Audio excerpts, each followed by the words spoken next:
Welcome back to part 2 of Dr. Fright and Maple Lane.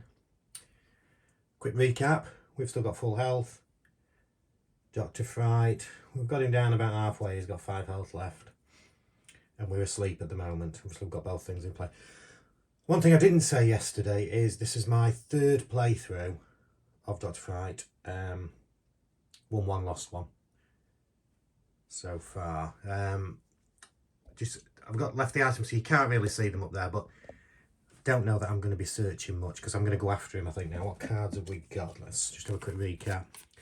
We've got Furious Strike there, a couple of walks, a weak attack, and a retaliate. So we could be in with a chance here because we've got the rifle as well to attack him with. It'd be nice to have some sort of other weapon. The knife would be nice, actually.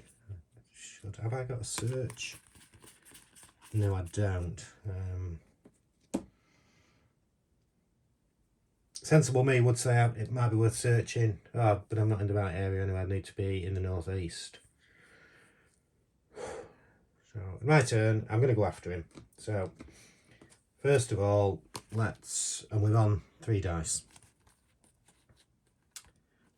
Depending how long this one takes, I might do a quick recap because I've done all 5 recordings now of season 1 and just give you my thoughts on which are my favourite, which are the most easy and most difficult. Also, there is the Terror from Above vignette expansion, which is a quick play. I played it once and it's not bad.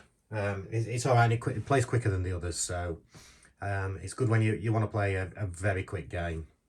Anyway, enough waffling on that. Let's get back to part 2. You want to see how I get on. So, am I going for walk first? Yes, I am. Walk, we've got 3 dice. So I've not.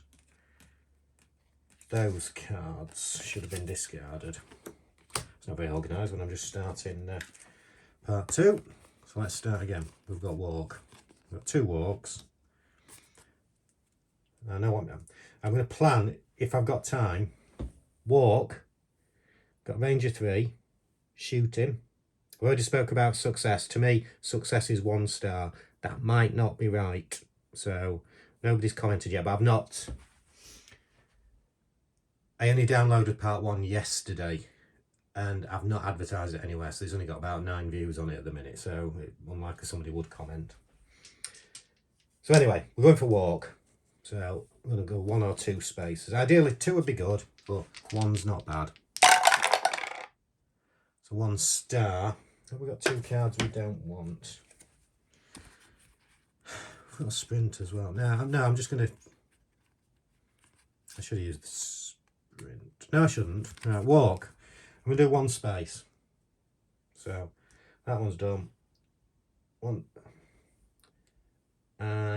We're asleep, so I can't take those with me.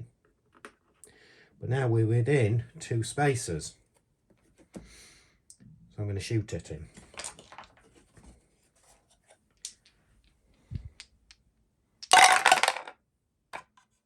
Moving that out. 1 star. So I count that as a success. Like I say, I don't know if I'm missing something there, but it's not apparent. So we've used that. Time goes down 1. And we deal 2 damage. Ooh, I'll add to mine.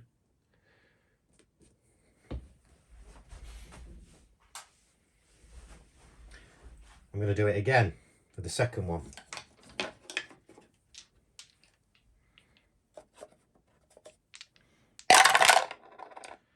Absolutely nothing. So that definitely isn't a success. But we discard that. Which I'm sort of half glad about because of that little bit of dubiousness about what classes as a success or not. So it will be interesting if anybody can tell me that.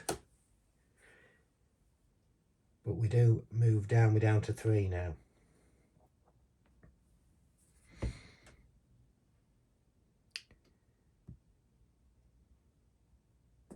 I don't know what I can use. Again, another bit of ambiguity here. When you take this card, place the bicycle token on the street space adjacent to you. Yeah, we know that bit.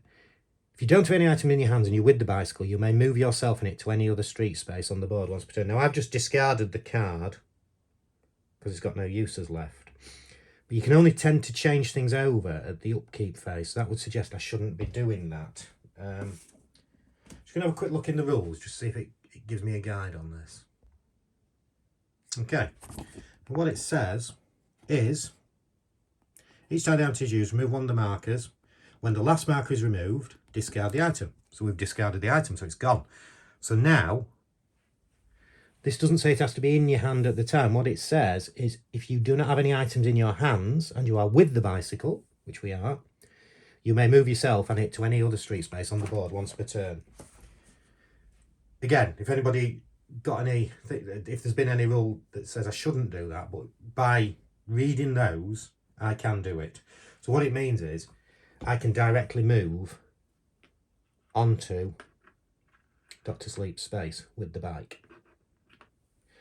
And if there is any ambiguity, in reality, I've got a sprint and I've got a walk, and I've still got 3 actions left. So I would have got there anyway, unless I had the worst dice rolls of all time.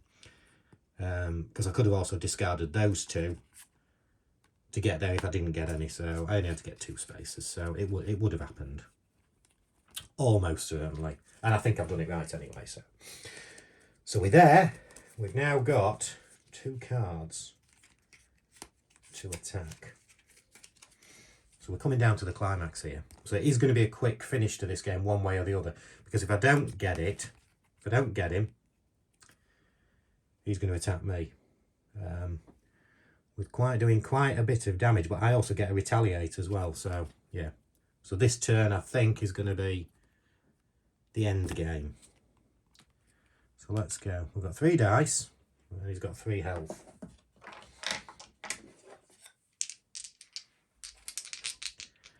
Really want 2 stars here. Oh, I don't get any. And that ends the turn as well. So what I'm going to do here, I'm going to convert, as I said, he's going to do 2 attacks though. I'll tell you what I'm going to do. I'm going to discard the walk as well. So I'm going to discard, or do I risk re-rolling? I could get 2. No, I'm just going to go for 1 hit. So I'm going to get rid of those. Walking close. No, I'm going to risk rolling 1 again. No, because then I'll keep the. Yes, I am. Used to be indecisive, but now I'm not so sure. So we've got, we've got 2 like that. We actually had 3, but I'm going to re-roll. How do we roll all the dice? Yes, we do. We're handing it in. 2 actions. We're going all in on this turn. We're re-rolling all 3 dice. Let's see what we get. Oh my God. The dice gods are with me. So we're there. 1 horror. 2. So we're down, potentially, to his last health token. And we've still got a weak attack. So I need to. Could do with 2 stars because I don't want to lose a health. But here we go. Weak attack. Here we go to roll. Are the dice gods going to be with me? Are they toying with me? 2 stars. You know what that means? We've got one hit on him. And we turn that over. Be blank. Be blank. He's not blank. And it's actually 3 health. God damn. So we had 2 health here. And then we also have the little white token. You don't have extra ones again, they're not. That's just classes as 1. But we, like that. Not great. Well, it was as good as it could be. It's just that. we've got one action left. We can do something else, but we've got nothing we can do here. I'm quite happy to stay in that space because I want him to attack me, because I want to try and finish him off. Although I can't finish him off, can I, with that? He's now got 3 bloody health. Oh well. Nothing I can do. I can get him down without him doing too much damage. Well, he's going to get 3 damage each time. Tricky, tricky, tricky. But the only thing I could do is move out of the way. But he's going to walk 2 spaces, so when I got a sprint, it's very unlikely I can get out of his way anyway. Unless I get 2 stars. I'm going to have a go at it anyway. I'm going to have a go at sprinting with my last action. Well, not yet. I'm just jumping in. It will be 1 action. If I don't get any stars, it goes down. I don't think I've done that, but it goes down by 2. I will get stars. Let's be positive here, boys. I need 2 stars. I've got 1. I can't afford to hand 2 in because I need those 2.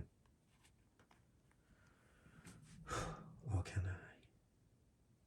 It won't be able to reach me if I move 3 spaces, except with the boiler room, which I'm quite happy to retaliate against him with. So I'm going to hand in those 2. And I'm going to move out of his way. So with the sprint, I move up to 3 spaces.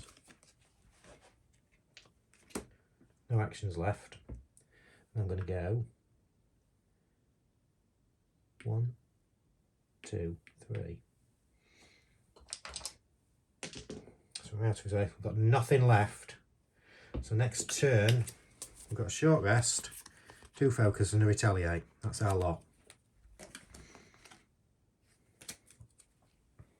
So, good. So I thought it was going to finish quickly. It might be extended slightly, but we'll see. I think this could be a case of close but no cigar here. Anyway, so we've done our phase.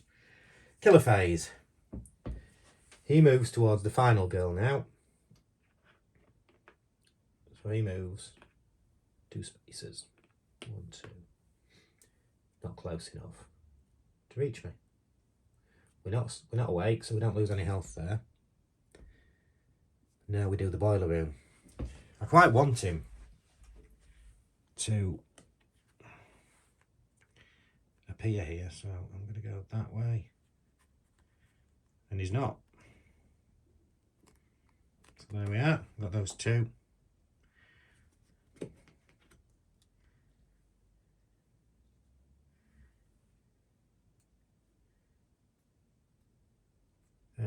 Sorry, a bit silent. I was reading the events to make sure I've not missed anything, but I forgot I should still be talking to you guys as well.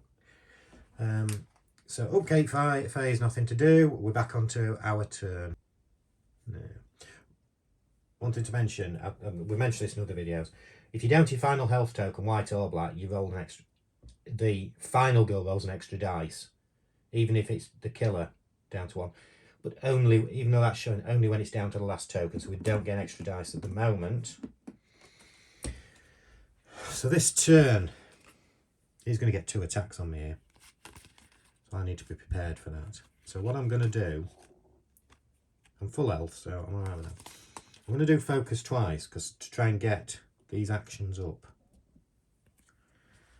Although if I fail, I'm losing actions that I want. I'm losing time that I want, because I'd like to get, it'd be great to get a critical blow for next turn, but I also need a guard, because he's going to attack me at least twice this turn. Let's go for it with the focus. Got 3 dice to roll. Could actually hand in 2 cards, which I'll show you in a second. 1 star and 2 cards. So Gets me to there.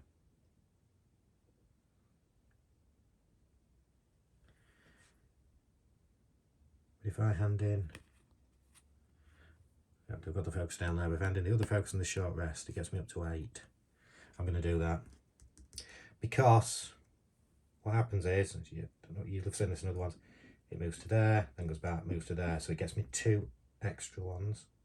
Oh no, sorry, I get 3 extra ones here. Let me explain why. Let me do it properly.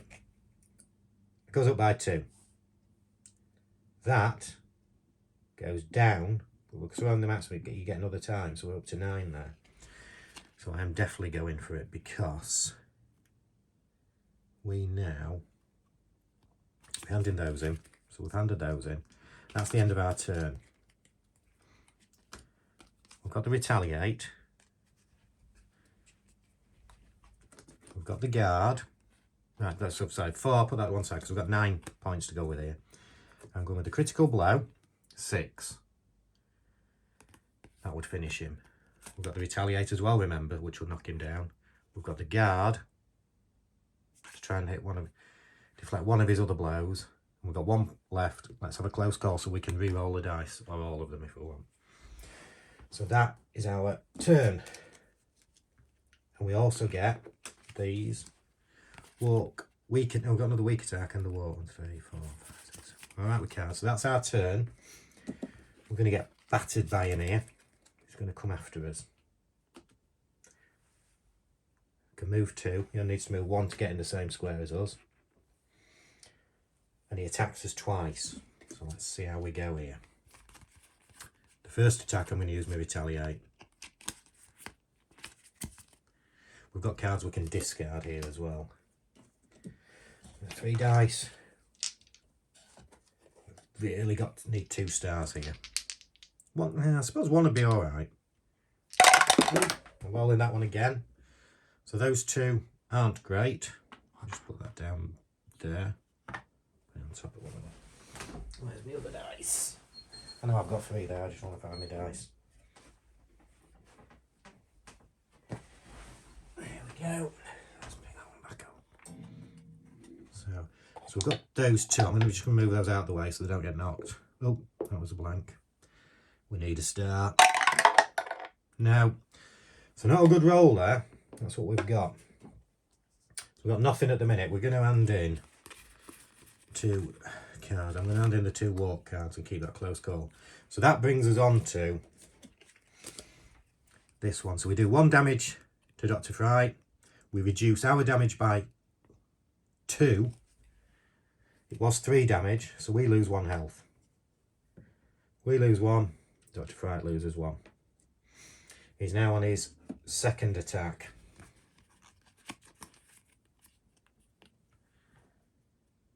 And that's what we've got.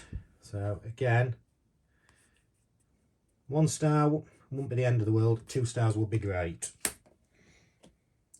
So let us roll these 3 again. See how we go. 1 star. Okay. So what we've got here now is reduced by 2, same as last time. But he's doing 3 damage. So I've got something else that I've missed as well. So we lose another health. There's something else I've made a mistake on. Each time Dr. Fright damages you, horror. Damages once there, and he's damaged us once again. 2 separate attacks. So we're back down to 2 dice, which could get us next turn. So we've finished that phase. We're now in the sleep phase.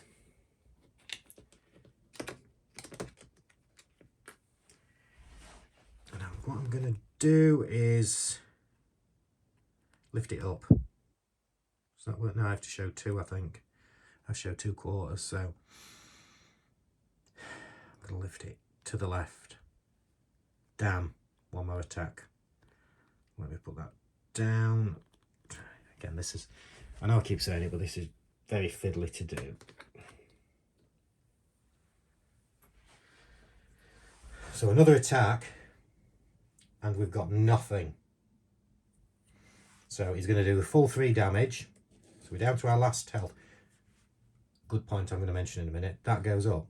So we're down to 2 dice, aren't we there? No, we're not. We're on our final health. Therefore, we roll 3 dice still, because we have a +1. So that's a good example of what I've told you here. And now, I said this 15 minutes ago, we were at the end game. Now we really are, because we went for this. And he's only got 2 health. So if we get 1 star, we've beaten him. So I could even, if we don't get any stars but we get the card symbol, I can hand these 2 in because we've won with it.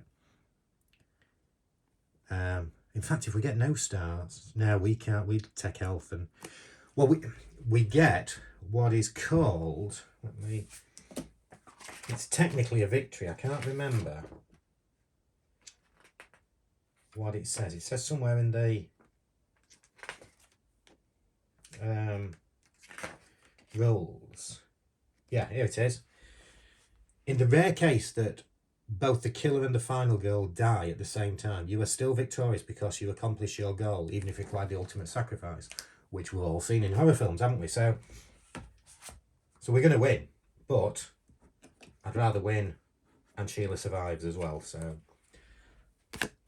let's stick. So we go in with this because the upkeep phase, nothing to do. The only thing would have been is if we were awake, we'd lose health. So 2 dice plus a dice for that. 1 star. Let's do it in style. I'm going to hand in those 2 to make it 2 stars. So he takes 3 damage, and that goes down by 1. 3 damage. He's done. So we have beaten Dr. Fright. So I'm actually on a winning record with Dr. Fright, which is fantastic. Game over.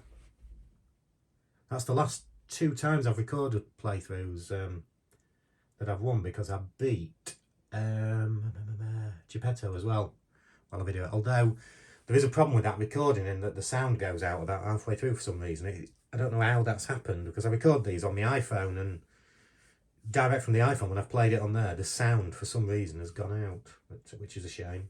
But anyway, so you've now seen, if you've watched them all, 5 playthroughs of Final Girl. So let's talk about them. I'm going to do them in the order I did them. So first one was Hans and Camp Happy Trails. That's the base game without any variants. That's good fun. Really enjoyed that. Difficult to beat him. And also, I would always recommend that as the first one to play for people, because there's none of the... You've seen the variants that I do on the others. There's not... You need to get the base game off pat first and then start looking at the variants. That's my opinion. And it is a very good fun one.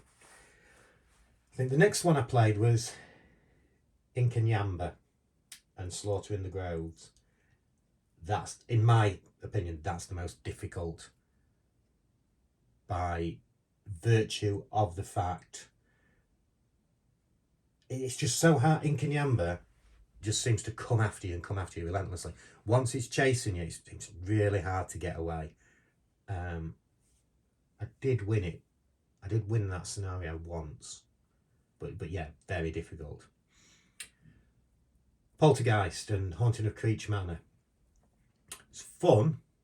In that one, you can't attack the poltergeist. You've got to find a little girl whose name escapes me at the moment and get out of the building. The thing about that, and a lot of people don't like, or say it's their least favourite, is that it's very, very dependent on when you are, your item card's there, whereabouts she is in the item cards. If you can get her quickly, you can get her out of the house. If you don't pick her very quickly on the item cards, you're gonna get caught. So it is. I mean, they're all dice dependent these days. You know, there's a massive element to looking at, which is what makes it a fun game. But yeah, that is very, very dependent on those item cards when you can get the girl out. And I think that's the only one that I've not beaten. I actually got to the front door, and I was 1 turn away from winning, and Poltergeist caught me. So still fun, but yeah, if you got the item cards at the bottom and you're not going in the right areas, you're gonna die in that one. Well, you can die in them all, but so Poltergeist. The next one was Slaughter at the Carnival and Geppetto. What I will say about all these, by the way, is I've only played them so far with the killer in the area that it comes with. So Dr. Fright and Maple Lane. I've not done the mix and matching, so there's massive amounts of variations you can do with these games. I've not done any of that yet. Don't know when I will, because season 2 should be here anytime. I've just had a notification it's about to ship, so I'll have season 2 soon to look forward to. But anyway, back to Geppetto. I don't know where it's me, but I found this one the easiest one. And yes, I was playing it right, because I've double checked. I was moving the minions when I should do, because I've seen a lot of people who don't realise that they have to move the minions as much as they do. But I was doing it correctly. I think I won once and lost 3, something like that. But every single game I was close to winning, whereas some of the other games I've never, hands really kicked my ass for the first few times, and I felt like I was lucky to win at that. And I've already talked about Ink and Yamba. So yeah, I found Geppetto the closest. The one where you always felt like you had a chance is probably the best way, because it's not easy to win at it, but you always felt like you're in the game. You've just seen me play this one. This one's great fun. This one I think is possibly my favourite game. Apart from the fiddliness of this. That's the only thing I'm not so keen on it. I like the idea of it. It's just, they could have come up with something better than that, because you're trying to make sure you don't reveal the cards that are still unrevealed, and that's very awkward. But yeah, I'd say, because sometimes your favourite game is always the last one you played, isn't it, if you've enjoyed it. But I do think this one is really good. So yeah, I can see this being the one that I'll pick up if I'm thinking, which one shall I play next? It's I'll play that one. Yeah. Can I even speak words at the minute? No, this is the one I would come to. So anyway, I hope for those of you who stuck with me through all 5 of these, I hope you've enjoyed it, and I will probably do season 2. But if you've got any thoughts on that, whether you'd like to see anything on season 2, please just comment and let me know. But thank you for tuning in. As always, like and subscribe if you've enjoyed it. Thank you.